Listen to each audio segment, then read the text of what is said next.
Rabin Square in central Tel Aviv. What are you hearing at the protest site now? Well, Natalie, the protest started about an hour ago, 5 o'clock local time, and people keep arriving. There are buses that keep bringing more and more protesters in. The protest is specifically against the destruction of homes in Arab towns. In the past couple of weeks, they've been destroying more and more houses, and the Arab minority is saying, you're not helping us with the problem. The Israeli government is saying, you're building these houses illegally, so we're allowed to destroy them. And the other side saying, well, if you're not going to help us, we're going to keep building. Like you said, there it's coinciding with the strike. With me is Ibrahim Salsou, former member of the Israeli parliament. Thank you for being with us this afternoon. Ibrahim, can you tell us more about this strike? As you see, tens of thousands of Arabs and Jews came to the heart of Tel Aviv to demonstrate against the continuous and constant discriminatory planning policies of the successive governments of Israel.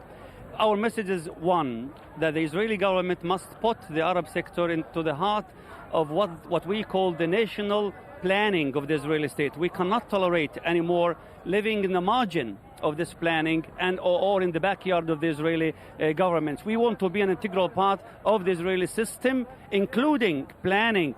Unfortunately, the successive government's policies concerning planning created a very complicated situation.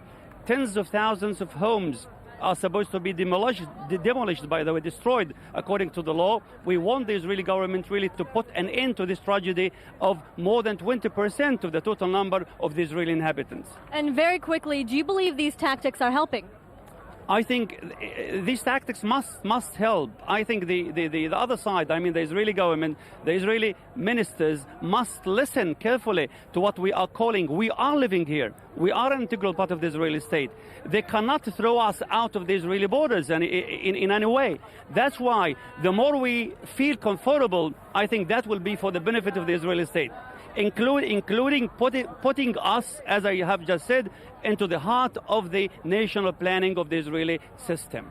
Ibrahim Salsou, thank you very much for joining us. And Natalie, it's fairly quiet here at the moment, which is something that we're not used to over the past hour. It's been very loud chants, both in Hebrew and in Arabic, saying we're not going anywhere and we refuse to be refugees in our own home. Thank you as ever, Marav.